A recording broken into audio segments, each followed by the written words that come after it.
एक समय जब श्री राम ने नदी को पवित्र करने के लिए अपने चरण नदी में डुबोए, तब नदी खून जैसी लाल हो गई और उसमें बड़े बड़े कीड़े पनपने लगे। पर ऐसा क्यों हुआ होगा?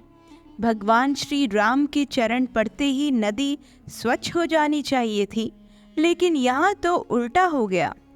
इसके पीछे क्या कारण है, चलिए आपको बताते हैं आज की हमारी इस वीडियो में। कहते हैं शबरी श्री राम की परम भक्तों में से एक थी और शबरी भील कबीले से थी। भील समाज में किसी भी शुभ अवसर पर पशुओं की बलि दी जाती थी, लेकिन शबरी को पशु पक्षियों से बेहद प्रेम था। इसलिए शबरी ने कभी विवाह नहीं किया, क्योंकि विवाह के शुभ अवसर पर भी इस कबीले के लोग जानवरों की बलि दिया करते थे। इसलिए शबरी अपने कबीले से भागकर मातंग ऋषि के आश्रम में सेवा करने लगी। शबरी प्रभु श्री राम की भक्ति में लीन रहती थी और मातंग ऋषि से धर्म और शास्त्र का ज्ञान लिया करती थी। मातंग ऋषि त्रिकालदर्शी थे। शबरी की निस्वार्थ सेवा देखकर वह बेहद प्रसन्न हो गए।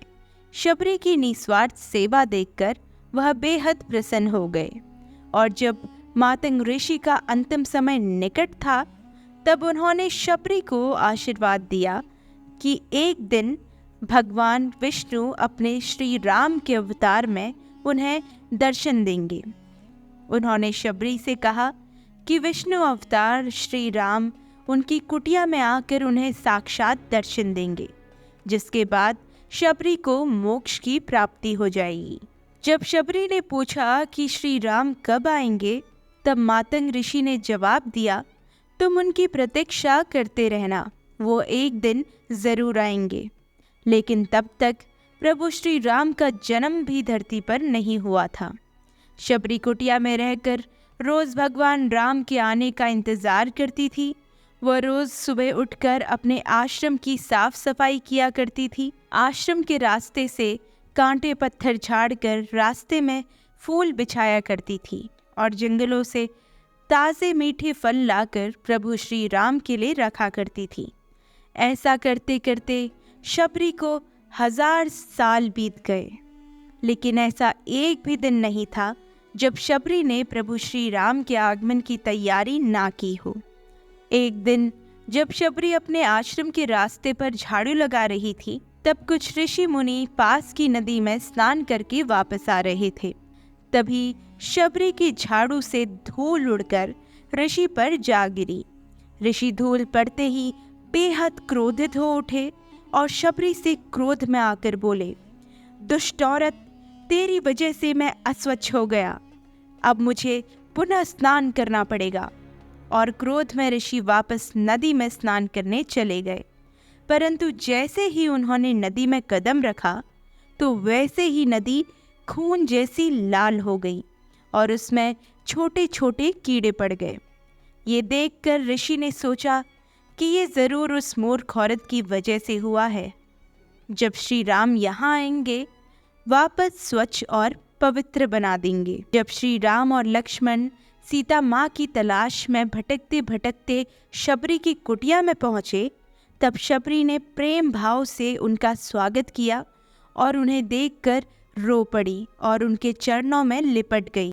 शबरी ने प्रभु श्री राम और लक्ष्मण जी की खूब सेवा की और तब ही ऋषि मुनि भी वहां आ गए और उन्होंने प्रभु श्री राम को पास की नदी के हाल बताए।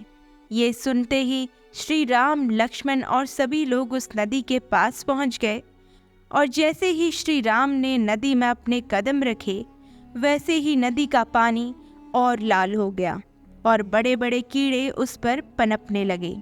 ये देखकर सभी दंग रह गए कि प्रभु श्री राम के पैर पड़ते ही ये नदी और दूषित कैसे हो गई।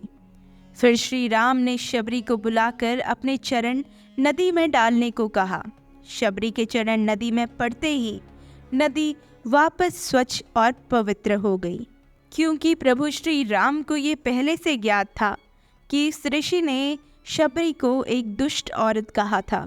इसलिए प्रभु श्री राम ने ऐसी लीला रची ताकि उन ऋषि मुनियों को ज्ञात हो जाए कि शबरी एक दूषित औरत नहीं बल्कि एक पवित्र आत्मा है और प्रभु श्री राम भले ही अपना मान थोड़ा कम कर दें, लेकिन अपने भक्तों का मान कभी कम नहीं होने देते।